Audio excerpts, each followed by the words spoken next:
Hello, everyone. Welcome to another Peace Islands event. We have with us a very distinguished guest, the Very Reverend Dr. Ian Markham. He is the Dean and President of Virginia Theological Seminary in Virginia, of course, and he's written numerous books on Bediüzzaman Said Nursi. The titles are in the description. Some of you may have received the email. You have links to those. Some of those include, I've actually got copies of them here. Here we go, Globalization, Ethics and Islam, an introduction to Said Nursi, companion to Said Nursi studies, and one of the more recent ones, Engaging with Bediüzzaman Said Nursi. By all means, please look them up if you have further interest in Said Nursi. I'd like to now invite our speaker, Ian, to take the floor. I may remind everyone, if you're here for the first time, please subscribe to our channel. The usual YouTube thing, of course, is to hit the like button. That obviously helps our YouTube channel among the various others that exist around these types of themes and topics. So again, welcome, Dr. Markham. The floor is yours. Thank you very much indeed. It really is a privilege to be with you. And I'm so impressed with the work that you've done, and I'm so pleased to be participating in this program. It truly is an honor, and I'm especially pleased to be talking about one of my passions, which is the impact that Bediüzzaman Said Nursi has had upon me personally, but also I think as a key person in the history of ideas, and an extremely important mind to engage with as we think a little bit about the relationship of faith and engagement with modernity. I truly do think that Bediüzzaman Said Nursi ranks as one of the finest thinkers of his generation, and the continuing impact of his thoughts needs to be heeded, not simply by Muslims, which was always his primary constituency with which he engaged, but also, and this is the case I'll make in this presentation tonight, but also by Christians and Jews and Buddhists and Hindus. Anybody who's interested in faith and modernity should engage with this rich and imaginative thinker. So with permission, I have a little PowerPoint to share with you all. So let's see if I can master the technology and set this up as a slideshow.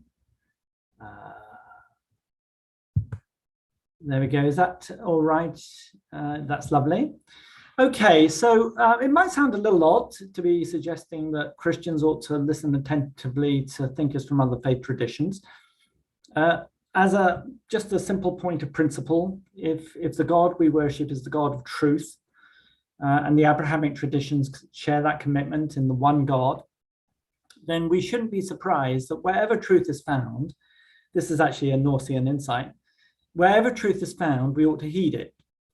I'll talk more about this in a moment, but one of, I think, Said Nursi's key insights is that, you don't set up an opposition between the truths of science and the truths of the Quran.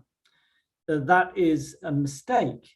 They're not opposite at all, because in the end, the one God is the source of it all. And therefore, wherever truth is found, it is of God.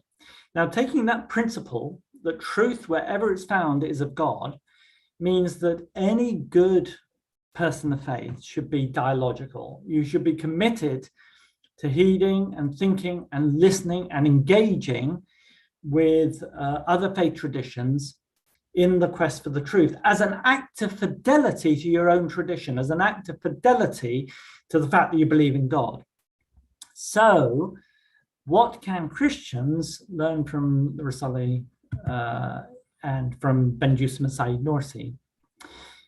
Well, one of the reasons why I think he's such an intriguing thinker is because in many ways he lived and wrote and engaged in a situation and setting where there was a live debate about the relationship of faith and modernity. You'll recollect, born in 1844, died in 1960 or so. And you have this extraordinary mind come to his mature writing in the season after the Second World War. The Ottoman Empire was disintegrating, and Ataturk was trying to bring about dramatic change in Turkey. And a key live question is, can Islam coexist with a modern technological society? Can Islam coexist with a market economy? Can Islam coexist? And, you know, there was suspicion in the circles around Ataturk that in the end, Islam was holding Turkey back.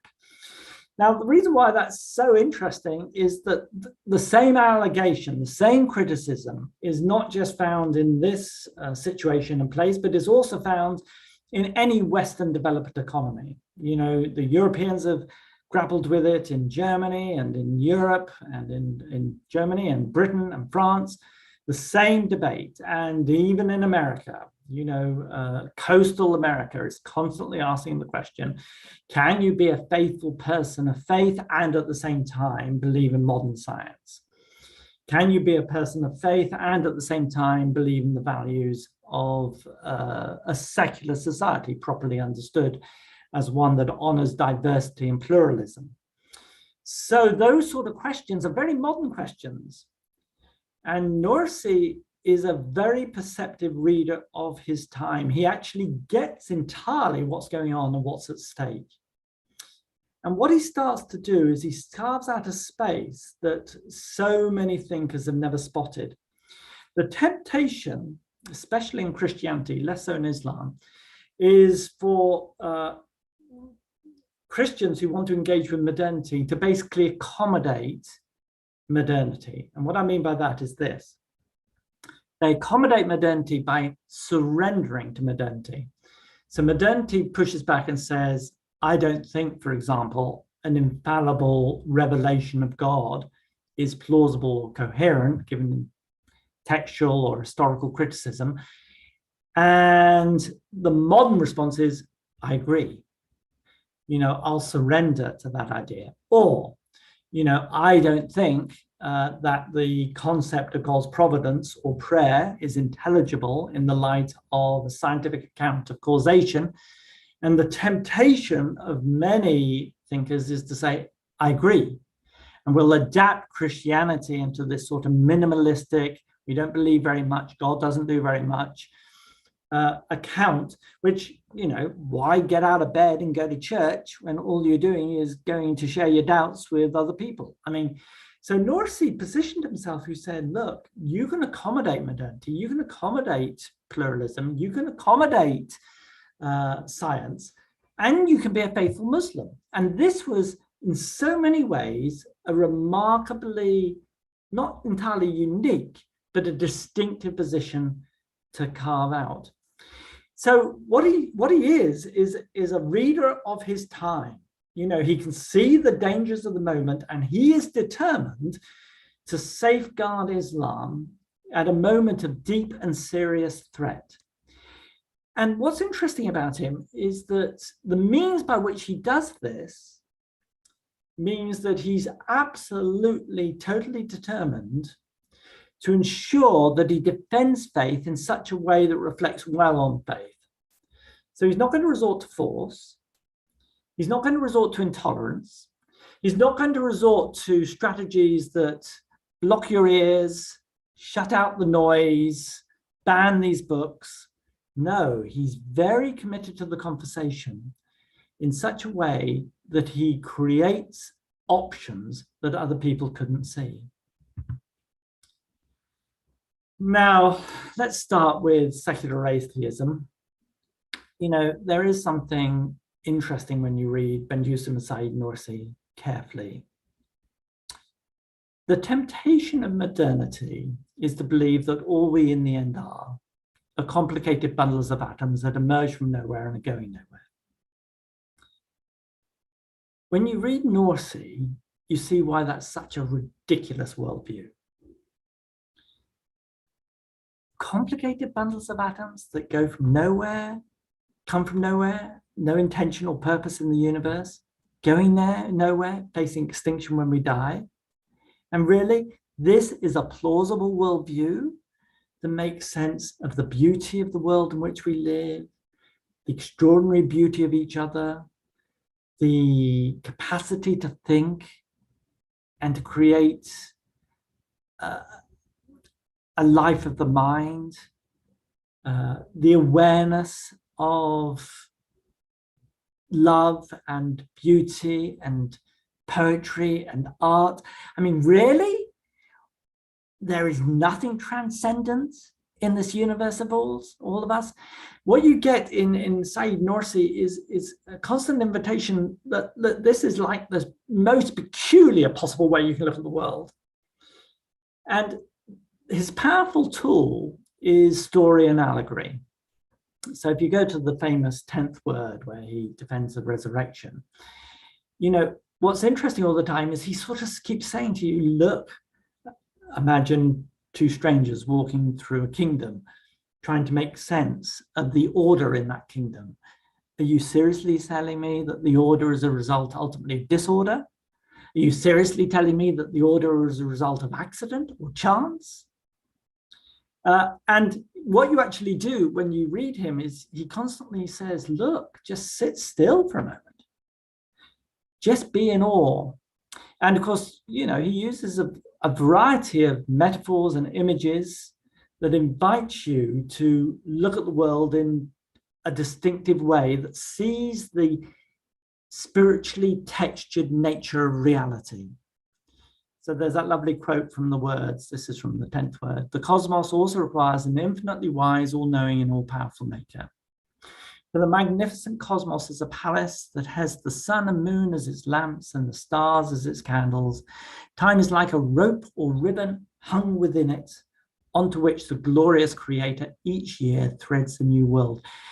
I mean, you know, the poetry is elegant, the images are profound, and the power is stop, everybody, just pause. Naturalism claims that all you are complicated bundles of atoms that face extinction when you die. Now look around. Really? The order of the universe? The beauty of the universe? The gift of time is explicable as just complicated bundles of atoms forming patterns of no significance and no purpose? So you can sort of see two strategies. His arguments are never syllogistic. You know, he's not saying, here are valid premises, this is the conclusion. It's almost like he says, look, if you're not a person of faith, your experience of the world is constantly incomplete. So love becomes a trick of the evolutionary process to encourage us to reproduce, when in truth, it is the defining characteristic of what it is to be human, created by a God who always intended that quality to be part of who we are.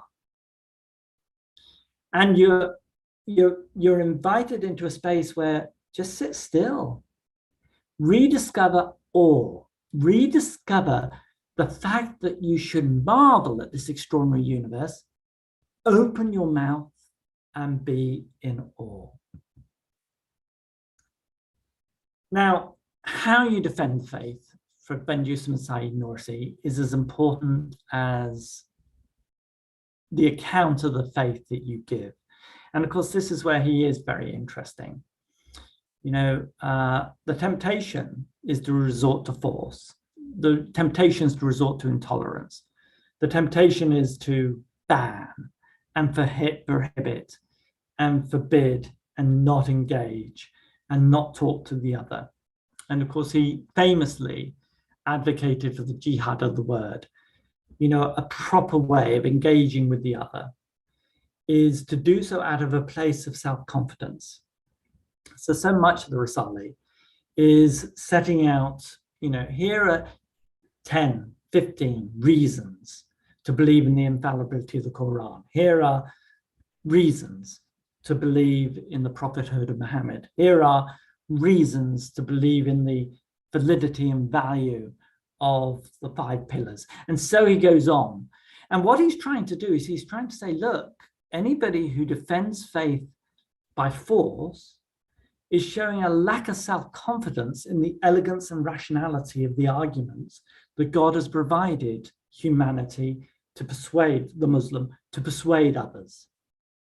It's a brilliant argument. You know, if you think of child psychology for a moment, everybody knows that the much loved child has a much greater sense of self-worth and therefore self-confidence to engage with the other. So, I mean, you know, we're all, those of us who are aspiring parents or parents, you know, we know that the right way to bring a child up is to ensure that their sense of self is strong. Because when you have a confident self, then you can cope with opposition and adversity. Then you can respond to it appropriately. So by analogy, what Bediüzzaman Said Nursi is saying, look, for heaven's sake,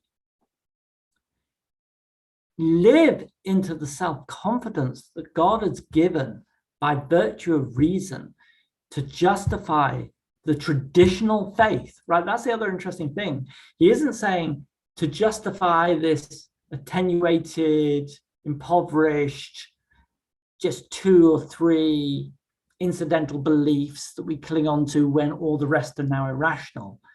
Not that at all. He says, no, go for it full. This is the complete traditional package he commends. I'm not disagreeing with what the tradition has given to us from the past into the present. I'm inviting you to think through why it makes sense, its elegance, its beauty, its rationality, and in so doing, then engage with the other. And if you're confident in your Islam, says Nursi, then you can be confident your engagement with the other. Remember, violence and force comes out of insecurity. Violence and force comes out of fear. But if you're confident in yourself, then you can engage with the other in a way that doesn't have the fear. The interesting thing about Bediüzzaman Said Nursi, you know, famously when he's talking about whether or not it's appropriate to get involved in politics, he says, you know, and I forget the statistic, 97% of Sharia is to do with faith and practices, not with politics. You know, he's very committed to the practices of Islam. And actually, some of the most moving passages in Nursi are when he's reflecting on adversity or on prayer or on aging. You know, he's very good at sort of engaging with the texture of living and life. The weird thing about aging, you know, I speak as a 59-year-old, you know, creaking slowly into old age. And the interesting thing about aging, of course, is that changing perception of time. You know, in your youth, as you wait 31 days for your birthday, it feels like an eternity when you're age 5. When you get to 59, I will be 60 before I know where I am. I mean, you know, all these experiences, like the sort of recklessness of youth, Nursi's sensitive to, the wisdom of age, Nursi's sensitive to, the changing perception of aging. There's that lovely moment where he's talking a little bit about, and I call it in one of my books, the beauty imperative. And it's a very interesting passage because what he does in it is he says, well, in fact, I think I probably have it somewhere. Thank you very much for plugging my books and stuff. I do appreciate that. And so Bediüzzaman Said Nursi writes, the majority of beings, in the majority of beings, there exist different aspects and qualities that are like curtains opening to the right and the left. I mean, that's just a lovely image. You know, but you get it immediately and you find yourself smiling. One aspect bears witness to the maker and the other aspect indicates resurrection. For example, the beauty of man's being fashioned as he is in the fairest of forms, demonstrates the existence of the maker. There's a phrase by the Christian theologian C.S. Lewis who says, whenever you meet a person, always be in awe of the reality you're encountering. These people are extraordinary. I mean, to think, to laugh, to love, to be, I mean, that's just extraordinary. Nursi says the same thing. The beauty of man's being, fashioned as he is in the fairest of forms, demonstrates the existence of the maker. While at the same time, the fact that together with his comprehensive abilities lodged in that fairest of forms, he soon declines and dies, demonstrates the existence of the resurrection. You know, that is, you can live with that text alone. And you do find yourself just pausing and saying that is an invitation, A, to appreciate the miracle of being human, and B, recognize that miracle must be a result of purpose and intention. So God must exist. And then, yeah, as you sit with a loved one who's passing, and you are conscious of that extraordinary beauty ebbing out of that life, the beauty itself, on the one hand, points to the Creator, and the beauty itself, on the other hand, points to the resurrection. In other words, the beauty can't go away. It was a result of purpose, and it will endure. And its force, the argumentative force, is a sort of penny dropping, to use an English expression. It's like, oh, I get it. It's like that moment when you're doing Wordle. I don't know if you do Wordle, but it's you've got 6 guesses to get the word, and you suddenly go, it's mouth or whatever it is. You know, it's like that moment when you suddenly see the answer. That's in one way how the meditative achievement of Bediüzzaman Said Nursi, he invites you to suddenly see the beauty of a person points to the maker. The beauty of the person, given the deterioration life will bring, points to the resurrection. And yeah, I just found myself nodding. I just found myself saying, that's true. You know, and sometimes there's a constant invitation in his writings to look at this differently. Look at this differently. So, you know, the second quote from the 25th Flash, when you're suffering, turn the pain and adversity into an act of worship. So how do most people react to pain and adversity? They rage, they're angry, they feel it's unfair, they're resentful. What's the invitation? Now, of course, when you think about all those reactions, do any of them make you feel better, cope better? No. You know, and in fact, we now have studies that show that reactions of resentment and bitterness to illness actually can exacerbate the healing process. In other words, it will make it harder for you to get better. So Nursi says, no, don't do that. Be patient indeed. Offer thanks. Your illness may transform each of the minutes of your life into the equivalent of an hour's worship. I mean, and there's something that there's a doctoral, if somebody wants to do a Ph.D., there's a very interesting doctorate, I think, which hasn't been done, on Bediüzzaman Said Nursi's perception of time. And what's interesting about that is it is true that when you fall ill, you forget what it's like to be well. When you're well, actually, you forget what it was like to be ill. There is grace in that. There's a blessing, divine providence. And when you're unwell, time goes much slower. And into all that, he says, okay, instead of being resentful, instead of being bitter, instead of being angry, turn it into a moment to give thanks, because with the very appearance of time slowing down, you'll have more time to worship. You know, you're standing on holy ground here. You're in the presence of brilliance. So I find myself as a Christian. I'm a Christian priest. I love the Lord Jesus, and I train seminarians for holy orders for priesthood in the Episcopal Church. But spending now significant time with Nursi has been a privilege.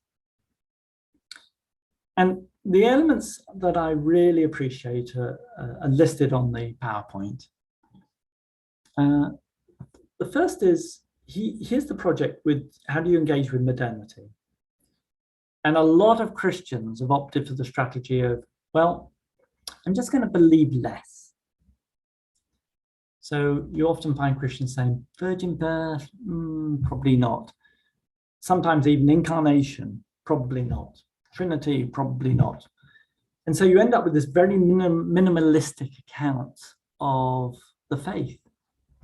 And Nursi turns around and says, no, be rooted. Be true to your tradition. Muslims, be good Muslims. Think about your faith. Offer an account of your faith that actually makes sense. Don't surrender to the challenge of modernity by saying, I give up. I no longer believe this. Instead, go back to the tradition. Go back to the finest minds in the tradition. Look at the way in which they justify the intricacies of the claims they wanted to make about God and how God relates to the world and how God has revealed God to us. And live in those places and really think through why this is elegant and beautiful and compelling and attractive. So it's rooted. It's an invitation to be rooted in your tradition. And secondly, linked to that, you know, he shows a depth and knowledge of the intellectual forebears that make up the great, you know, his discussion of Sufism. You know, repeatedly, he's clearly very well trained and learned, and he's very capable at explicating, you know, the best way this can be understood. And there's a deep faithfulness to the great minds that have gone before. He's not at all cavalier. He's, you know, he's determined to honor the tradition and speak out of the tradition. And that's very important, because a lot of advocates for dialogical engagement with the other often come out of a place of, well, I don't believe very much in my tradition. I'm very critical of my tradition. And because I don't believe my tradition very much, and because I'm so critical, now I can talk to you because we got more in common. And Nursi just says, no, you know, be rooted like the self-confident child, know who you are, engage with the depth and nuance of the tradition. And out of that place, point 3, engage in conversation with the other. You know, it's a very interesting way to look at interfaith dialogue. Too many participants in interfaith dialogue come out of a place of skepticism about religion. There's a very influential Christian theologian called John Hick, who's advocated a pluralist model. And then when you analyze his model, it's tantamount to agnosticism. He says, because we know nothing about God, we can honor the fact that we all have different perceptions of God. And Said Nursi says that's not the right way to go at all. What you do is you come out of your authenticity, you come out of knowing your tradition and knowing it well, and then you engage with the other. And you engage with the other for a whole host of reasons. To present what you believe is true, there's nothing wrong with that. Atheists do it to me all the time. I invite Muslims to do it to me all the time. And I invite us all to present what we believe is true to each other all the time. That's good. And do it with willingness to learn.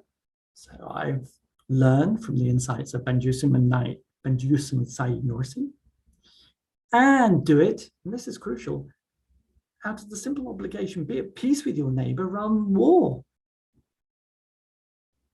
Be friends with your neighbor rather than an opponent. You don't have to agree to do that, but if you come to this, out of this place, and invoke dialogue, then you will have constructive relationships rather than destructive ones. And what better way can you be faithful to the things you believe in than to have constructive relationships with others? That flows into the commitment to peace. You know, it's interesting. So many assumptions about peacemaking assume that the secret is not to talk about that which is contentious. And of course, what you do when you do that is, yeah, sure, you can have a superficial coexistence. You can have toleration. Toleration is an interesting concept, really. I think it has real value, incidentally. I'm not one of those people who thinks the concept of toleration is unhelpful. But if you look at the genesis of the concept, it's got its roots in John Locke. It's got its roots in classical liberal social theory. And what Locke was worried about is, how can you tolerate that which you fundamentally disagree about? And his solution was basically, let's distinguish between public and private. So you permit that which you strongly disapprove of, because if it's religious, it's private, and because it won't impact you in the public square. So that was the Lockean account of toleration.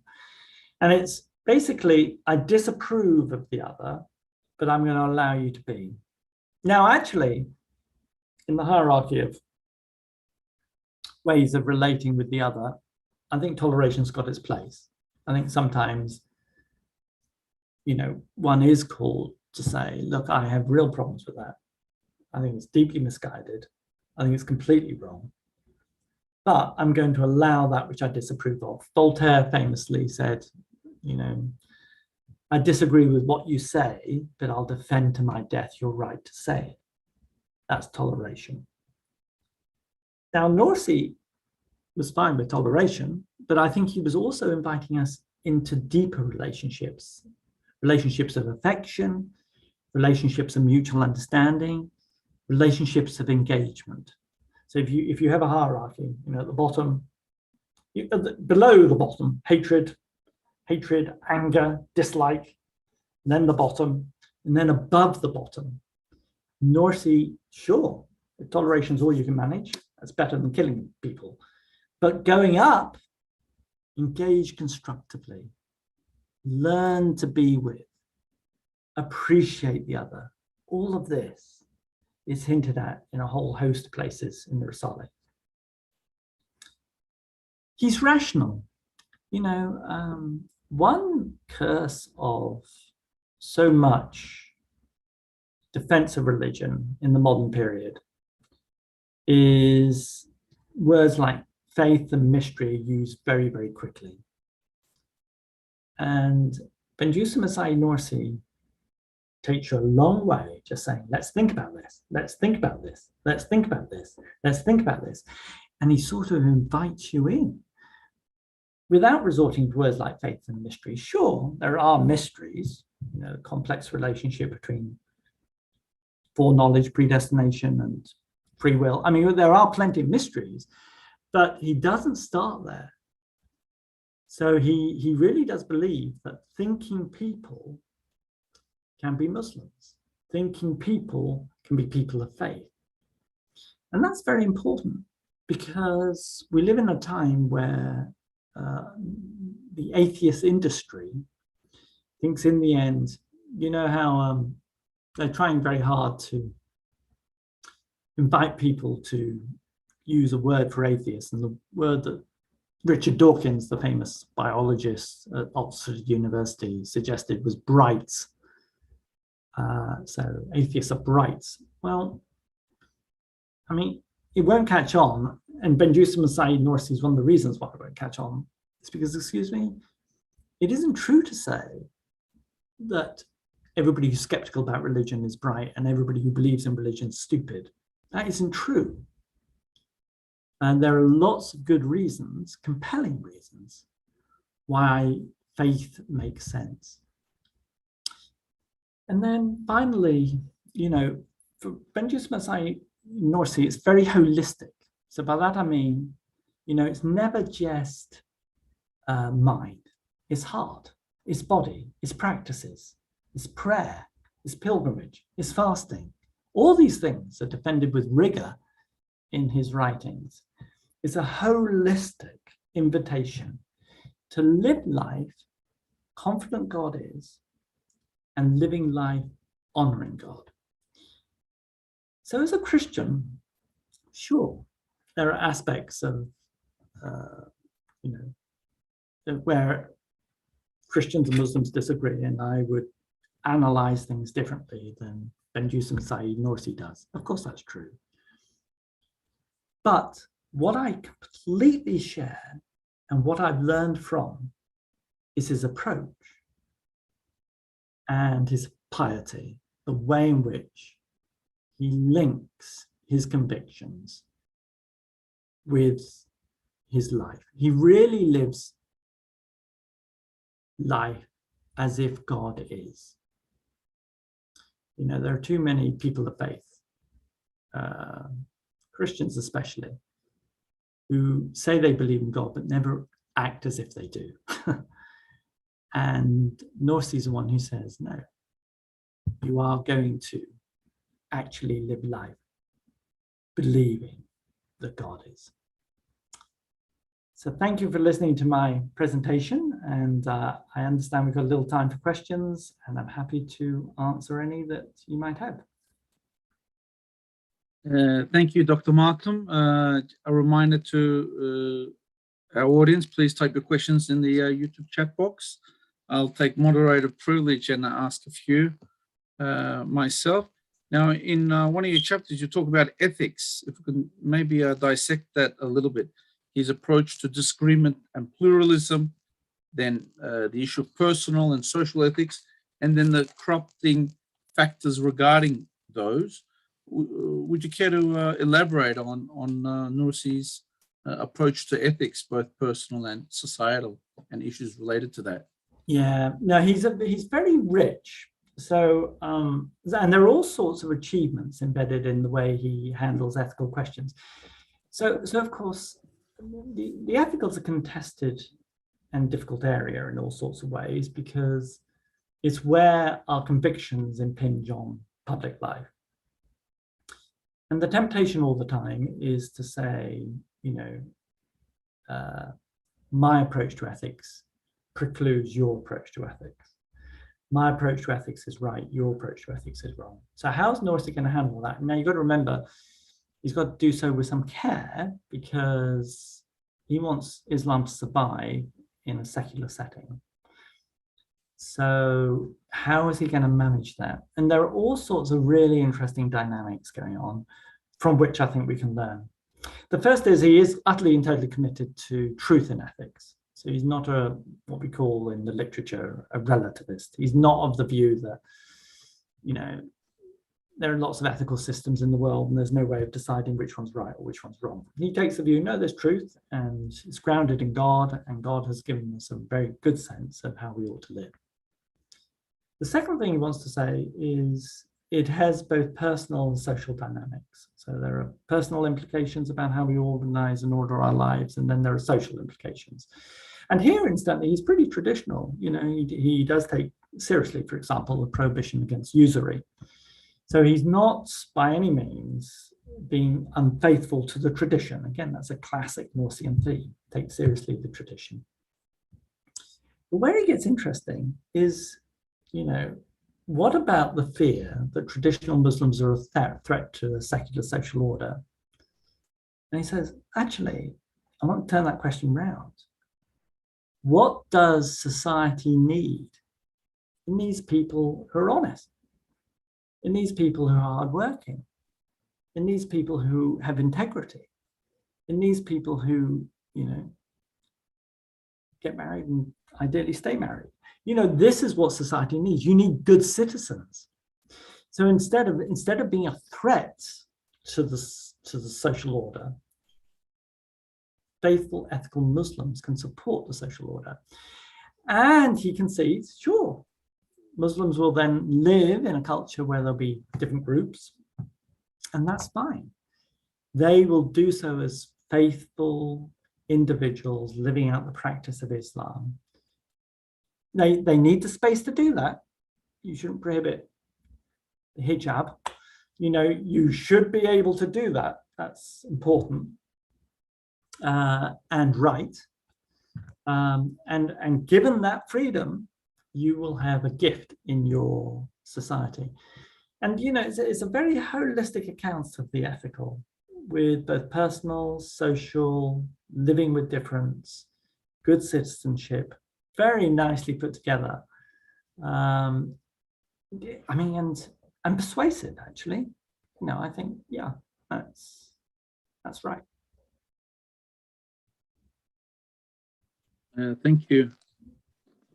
Thank you, Ian, for that. Now, if we can also maybe dissect a little bit his approach to faith and politics. Of course, America is going through a difficult time regarding politics as seen through the lens of faith here in the United States.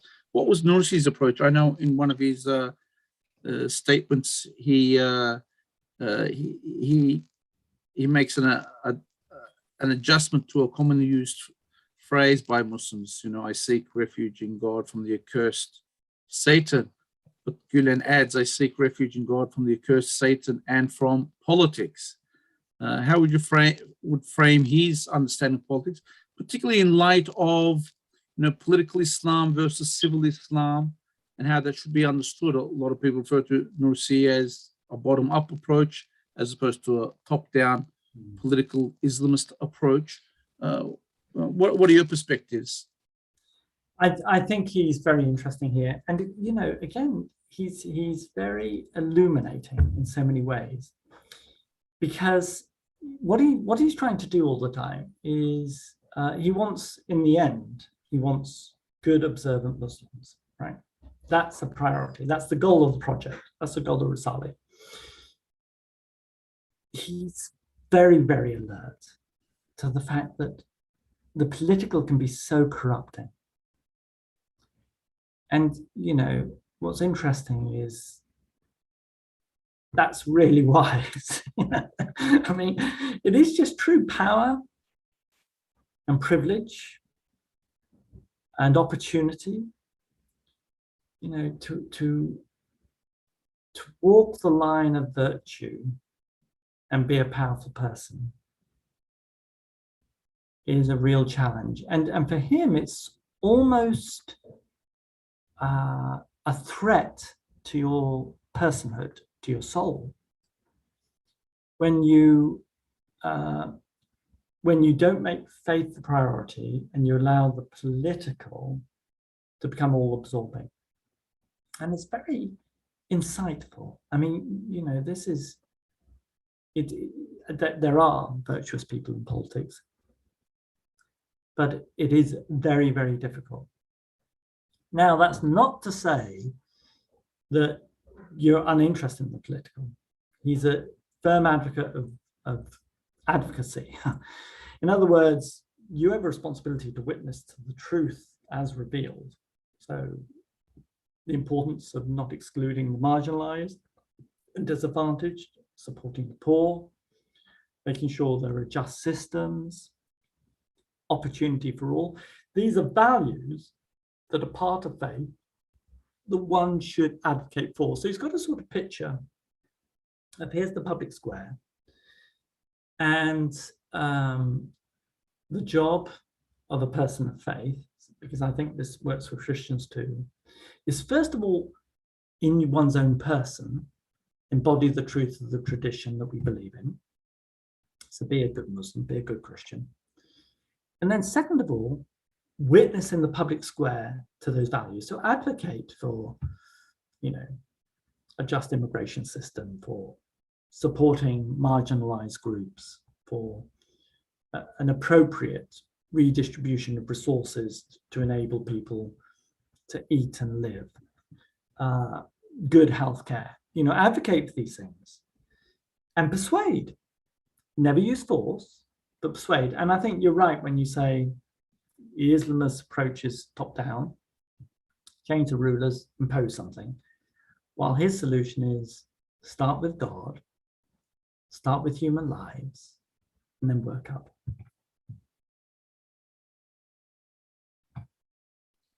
And bouncing off that, if we could further maybe dissect his approach to pluralism and diversity, and again, a current hot topic in the United States, or somewhat an ongoing hot topic regarding the rights of indigenous communities, African Americans, immigrants, asylum seekers, non-Christians, non-whites, etc. How can we frame Nursi's approach to, and I know you spoke of dialogue, how can we frame Nursi's approach to accepting the other, respecting the other, and are there lessons for the United States or for the average American beyond just Christians? What can the average American take out of Nursi's understanding of diversity and pluralism? Yeah. And so I think there's what's interesting about him is that for a whole host of reasons, he thinks there are eschatological reasons why. And one of the verses I cover in the Quran is that famous verse, God could have made them one people, but chose not to.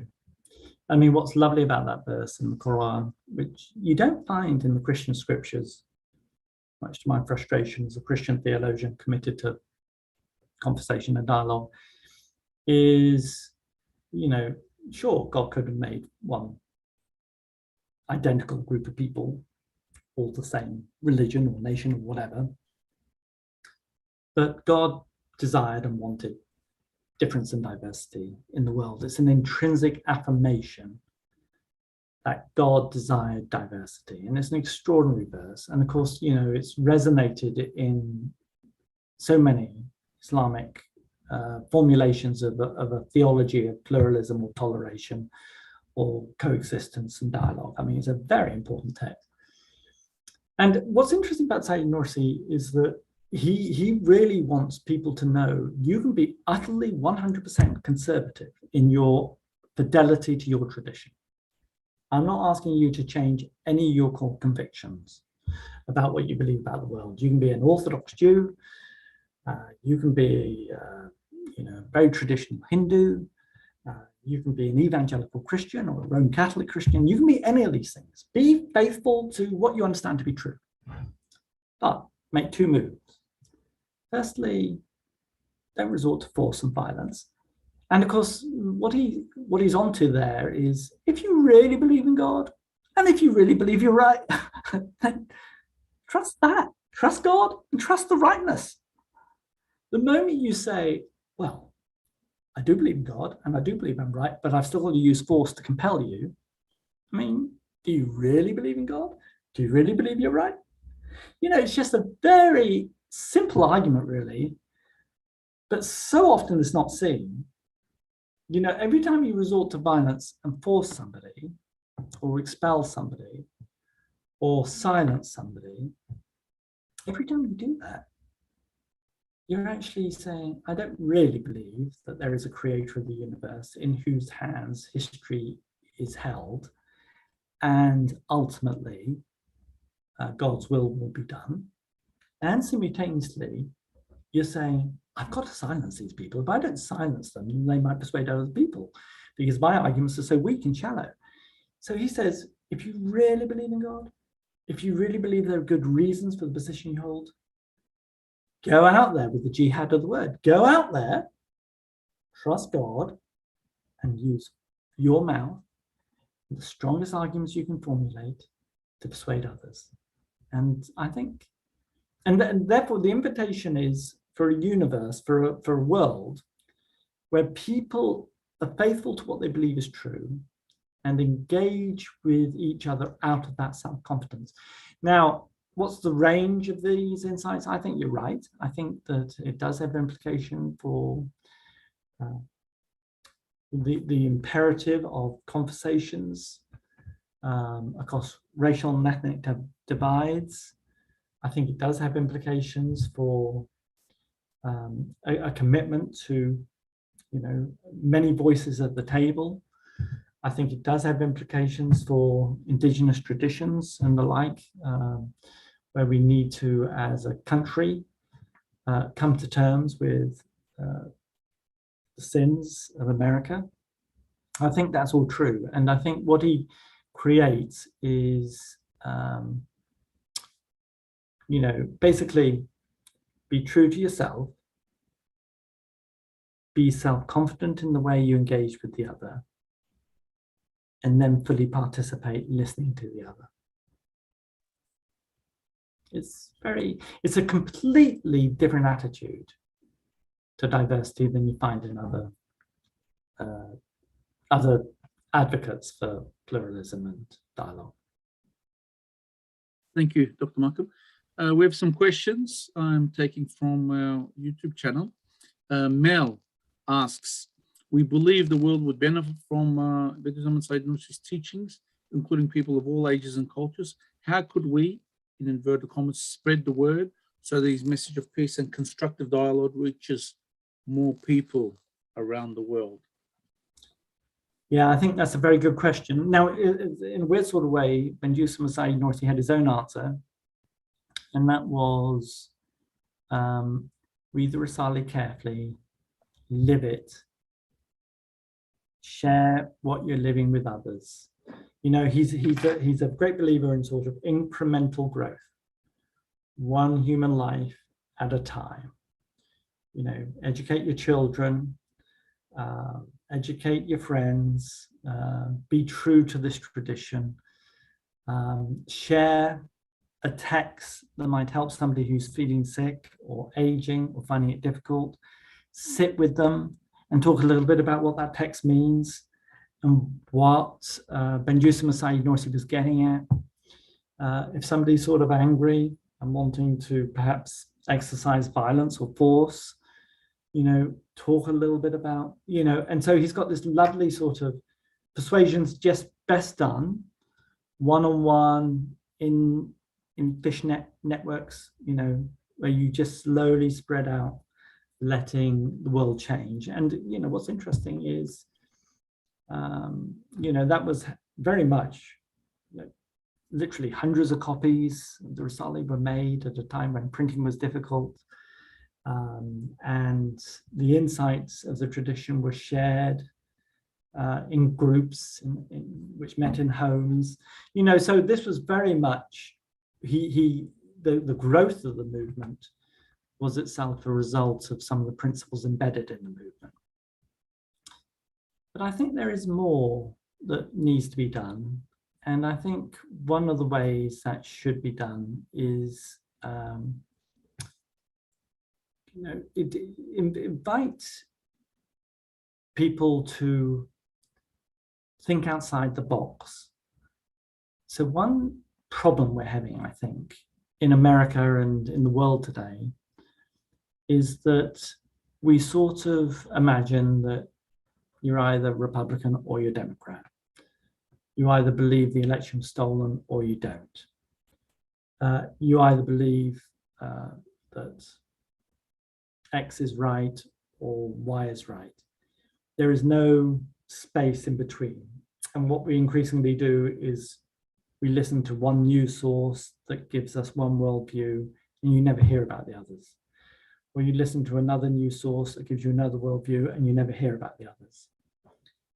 And there does need to be a movement, and I'll happily be part of it, and the Rumi Forum is part of it, which is a movement committed to creating spaces where people who are different engage authentically, witnessing to a possibility that you don't have to, fidelity doesn't require silencing the other or never hearing the other. Fidelity can be built on engagement with the other. Now that message that there are other options, instead of the binary, either or, there is an and Nursi is part of that and part of getting that out is at every opportunity you have, whenever you meet an either or person, simply say, have you ever thought there might be other options out there? And let me tell you about one such approach that's very much committed to the non-binary approach to knowing and living and being. So I do think his primary answer, one-on-one, families, networks, neighborhoods, friends. But we also need a sort of movement committing to non-binary engagement with the other, which of course he is, in a very real sense, a worthy figurehead for.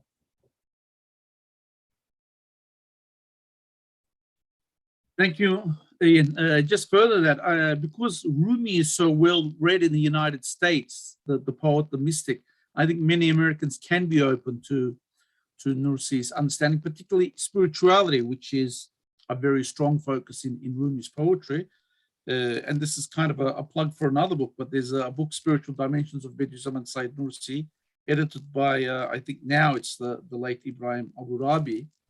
Yes. May you rest in peace. But you've got a chapter in that book called Grounded Spirituality, the challenge of Buddhism. Would you like to elaborate a little bit on some of that aspect? And I'm grabbing books left and right as ideas come to mind. What about Nursi's spirituality that would entice or encourage an American to become a better Christian or even a better spiritual being? There are many non-Christian spiritual people, some of them agnostic. What is your advice from Nursi to them? Well, I think,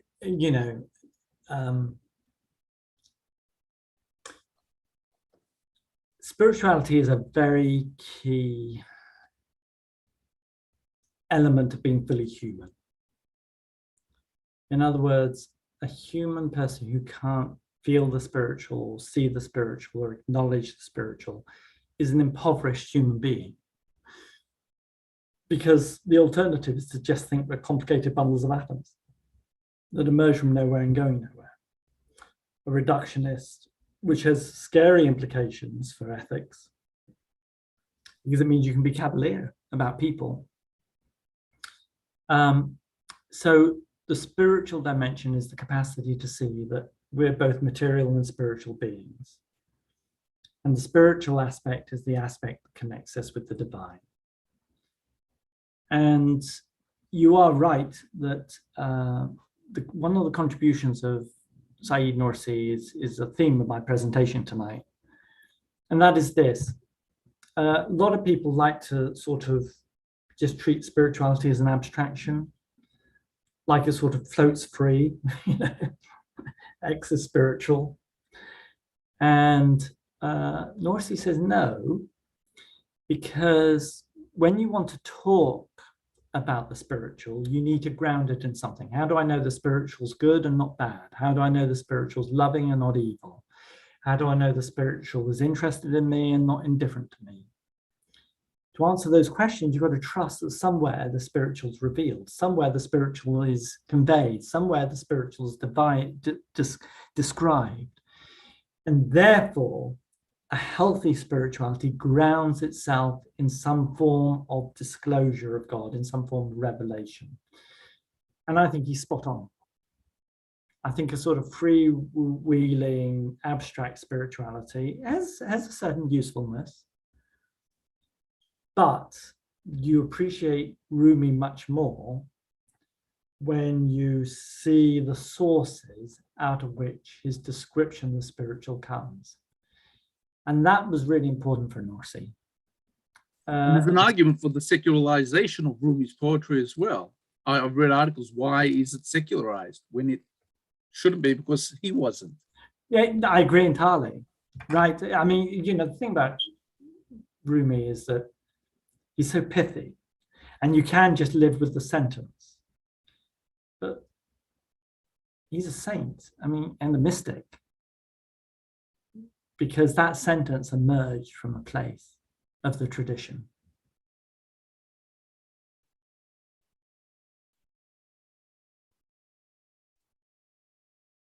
Again, thank you. Now I've got some other questions here for you, Dr. Markham. We have from Zuleya. At the beginning, you said Nursi is not unique in his understanding. Could you elaborate on this with some examples, please? And her second part B is, who would be closest to Nursi's ideas from the Christian tradition, modern or classic? Oh, gosh, that's a great question. And I almost want to, I mean, feel free. As a question of such complexity, I would welcome the email so I can give a more considered answer. But let me just, and you can find my email address if you just go on the website of Virginia Theological Seminary. And we can share that. Yeah, thank you. But let me just briefly say, so I think there is actually a movement of people who are kindred spirits in the Nursian approach. Many of whom, interestingly, are sort of Roman Catholics, actually.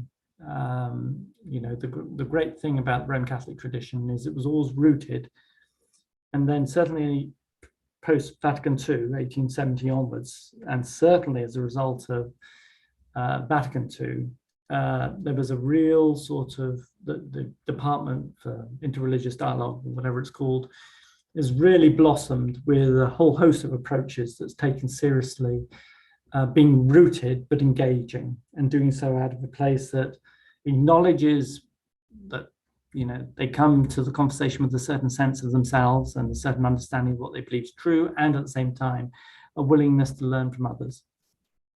So I think that, you know, if you think of key, Karl Rahner would be one of a more classical tradition, would perhaps be the preeminent example on the Catholic side.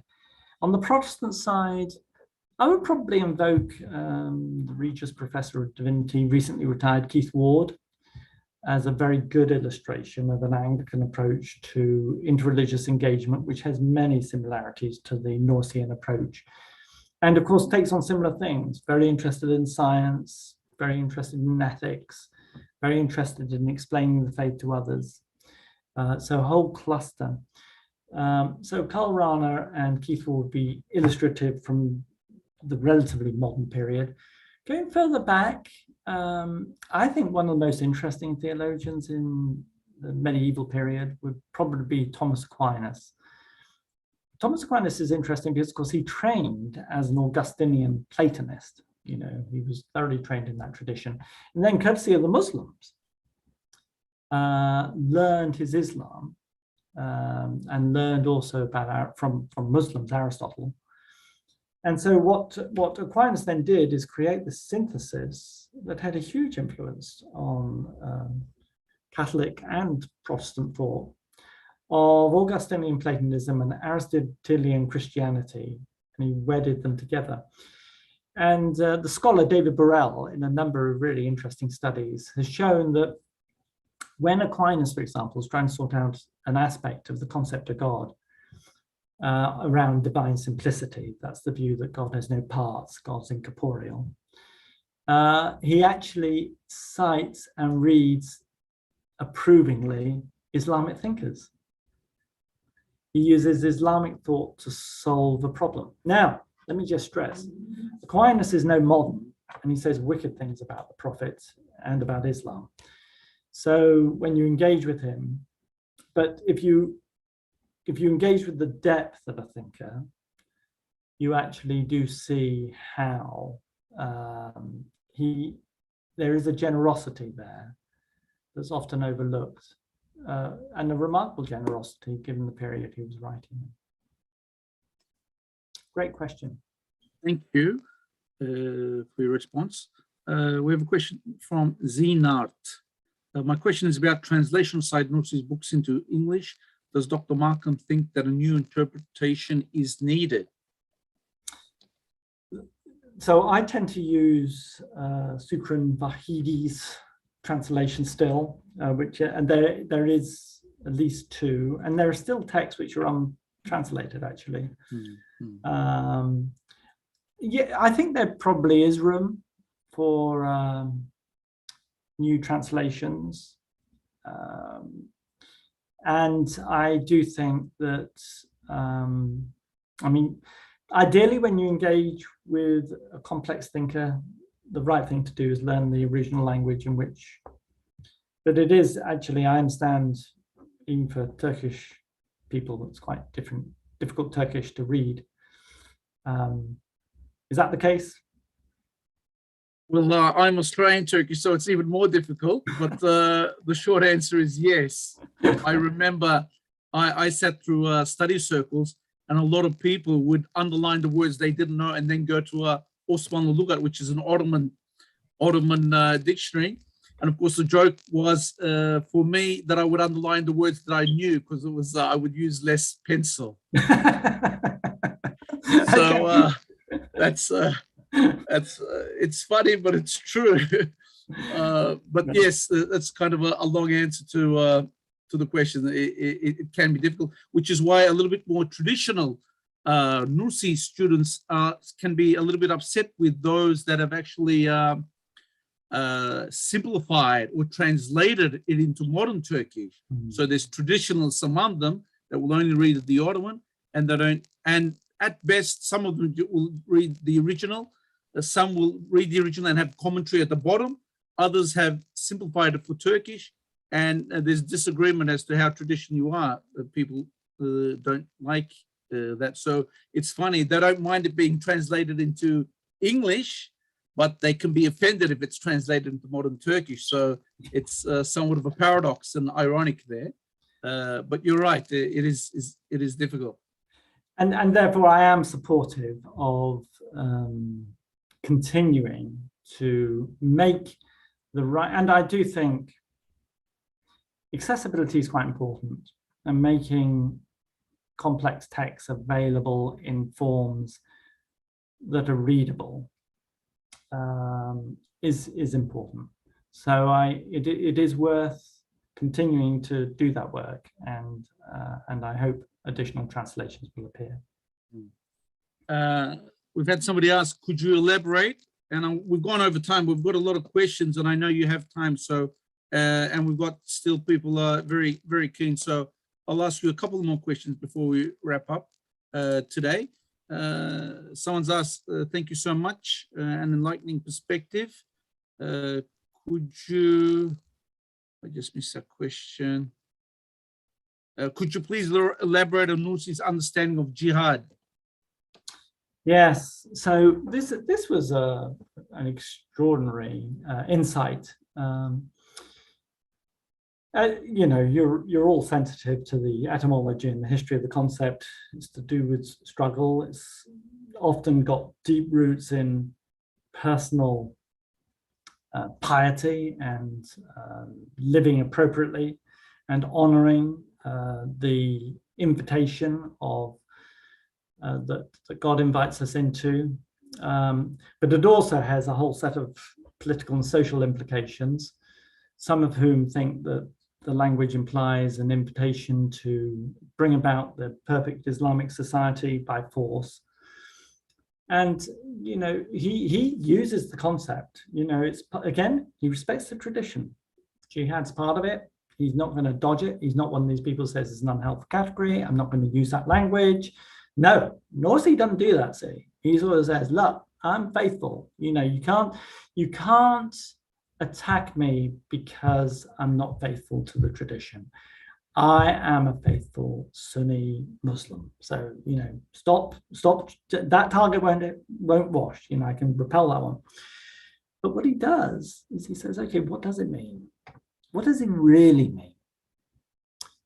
And then you have that lovely expression, you know, the jihad of the word.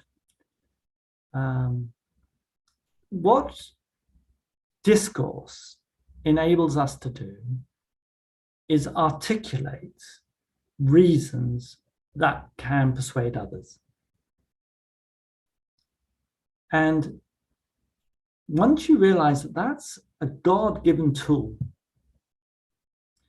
we have the power to construct arguments that help people see the world differently. Then the question, says Nursi, is what are you going to do with that tool? Are you going to use it or not? And he invites you then into a world where he says, okay, let's just use it. Let's think about the resurrection. People think it's balmy. You know, once you're dead, once your brain's dead, you're dead. There's no life after death. Right. Let's think about that. Let's use our reason.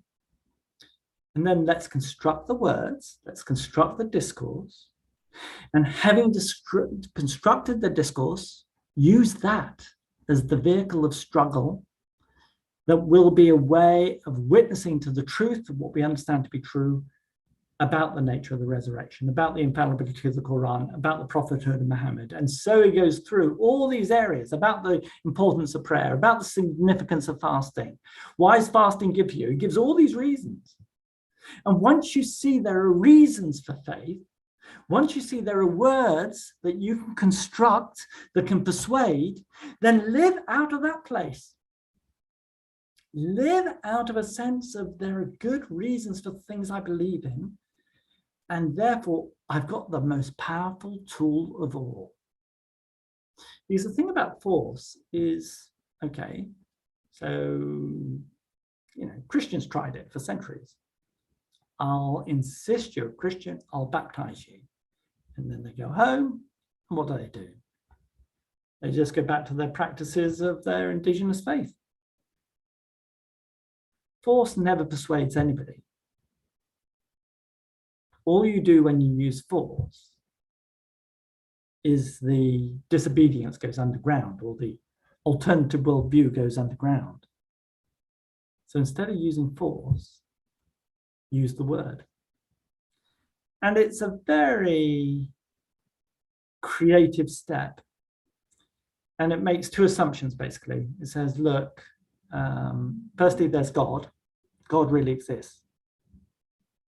And secondly, there are good reasons.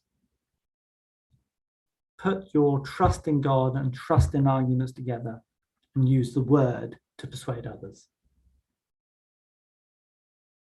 Okay, thank you, Dr. Markham. We'll end on two questions from Albert. Hi, Professor Markham. Do you think K. Rana's take on dialogue corresponds to Nursi's? And then he asks how to approach Nursi's take on the second coming of Jesus and that there will be a fight against atheism. Yeah, that's a really interesting section. Okay, so let's take the first. Karl Rahner and Said Nursi, I think, are siblings. They're both committed to the tradition. They both believe it's true, and they're both committed to constructive engagement. And Benjusim Said Nursi has a high view of Christianity because we are people of the book, and Karl Rahner uses a phrase which gets a lot of controversy in literature, anonymous Christians, but what he means by that is these are people who are in all sorts of ways embodying what, you know, the Prophet Muhammad would recognize as true. So, you know, what the Prophet Jesus would recognize as true. So you get the two phrases, both wanting to recognize that constructive engagement with Muslims for Christians and Christians for Muslims is possible within the framework of the tradition you're in. And on the one hand, it's people of the book. On the other hand, it's anonymous Christians, and by that we mean anonymous followers of Christ. The question about the second coming of Jesus is really interesting. And you know, and what it illustrates is there are all these sort of apocalyptic traditions in both, you know, and exactly how the end will be defined. I view this as a speculation. I think Said Nursi would concur with that. You know, he had a good sense of, you know, this comes firmly out of the Quran. This is a speculation, primarily on a hadith or on a tradition. You know, so he had a good sense of there are some things that are core and some things which are incidental. And he did sort of see that the end of the age, the challenge would be aggressive materialistic atheism would be a huge issue. The interesting thing about all end of the age speculation is that, you know, Jesus says it's ultimately only known to God. And I think that's a very important place to live in. You know, I sort of worry about, there's a whole industry in Christianity devoted to reading the signs of the times, trying to work out exactly when Jesus will return, interpreting the book of Revelation and Daniel and, you know, some of the apocalyptic passages in the Gospels and 1 Thessalonians 4. This industry I'm very nervous about. I think there's a sense in which there are some questions that in the end you do have to say are known only to God, and our responsibility is to be faithful in the season that we're given by God to live and leave the end of the world to God to bring about and sort out. Important point to end on. Let's do what we have to do. We'll leave that to others. Thank you, Dr. Markham. This has been great. We had numerous other questions. Watching, we don't have time to cover all of them. We'd love to, of course, have you again sometime in the future, maybe dissect some of those topics that have garnered interest today. So thank you very much. Again, to our audience, by all means, please subscribe to our channel if you're new here. Like this video, it helps, we're told, with the YouTube algorithms. All the links to Dr. Markham's books are in the description below this video, below this YouTube video. So by all means, further reading is necessary to really appreciate and understand Nursi, and Dr. Markham's approach is unique. So I want to thank you again, Ian. Thank you very much. And until next time, I hope everyone remains safe and well. Goodbye for now. Thank you. Bye.